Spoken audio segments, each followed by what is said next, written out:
Finance Minister Nicola Willis is proposing changes to the Public Finance Act, saying she's discovered billions of dollars of what she's calling fiscal cliffs. She says the Labor government made the books look better than they really were, while ex-Finance Minister Grant Robertson is repeating his calls for her to do some homework. Here's political editor Jen Lynch.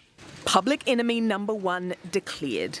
Our government is making clear that on our watch, inflation is enemy number one.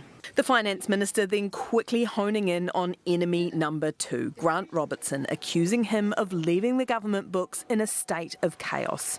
Now that I'm behind the curtain, I am seeing things that I didn't expect to see. Some of the fiscal risks that were updated in the pre-election update were referred to, but I didn't know the quantum of how big those risks were.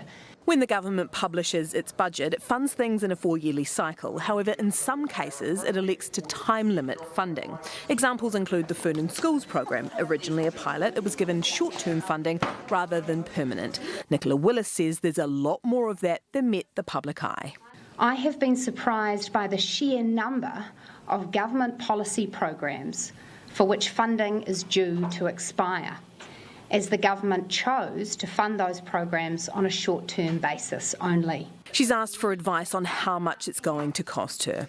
The sum is likely to approach many billions of dollars. Willis is considering a law change to ensure all fiscal risks, complete with dollar figures, are presented in a list before an election. It's currently all there, buried in the budgets and subsequent fiscal updates by law. She can't read and understand what is in the budget document, and I am deeply concerned at how she's going to do the job of Finance Minister. Someone with a fine-tooth comb could have gone through all of the estimates and in some cases found examples of time-limited funding. Isn't that your job? What I think is at issue here is the sheer scale of those, some of which are buried deep in the estimates, and the need for that all to be revealed in one place. The Public Finance Act was introduced in 1989 following Robert Muldoon's reign and the catastrophic financial surprises he left behind. Are you essentially painting the last Labor government with the same brush as Muldoon in their, recklessness around finances? Oh, I think I've been saying for quite some time that these were people who were reckless with the taxpayer dollar.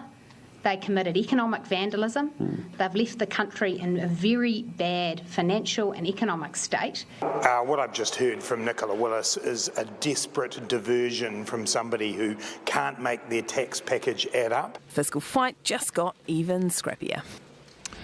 Jenna's with us now. Kia ora, Jenna. So how much of this is posturing by the politicians? There is always an element of posturing about this. Every time a new government gets sworn in, they try and paint a picture of the carnage that the previous lot has left behind. Think 2017, Labor coming in with that line of 9 years of neglect around schools and hospitals and housing. Nicola Willis has chosen the term fiscal cliffs. Now she's saying there's two types of cliffs that have been built for her to tumble down, one of which is a bunch of projects like public infrastructure projects which have cost blowouts that were unknown to her, sometimes because of commercial sensitivity. The government is going to have to go through those line by line and decide whether to keep funding them, whether to scale them back, or whether to scrap them completely, and the same goes with that time-limited funding. Grant Robertson is steadfastly denying any irresponsibility with the books and saying that Nicola Willis should have done her homework. But Labor knew it was doing this. It was a strategy of theirs to leave some fiscal booby traps among the budget to trip National up when they were putting together their fiscal plan. Some campaign operatives even openly boasted about that behind the scenes to the media. The question now, once this all gets laid bare, is which party ends up falling victim to those booby traps in the eyes of the public. Political editor Jen Lynch. Tēnā koe.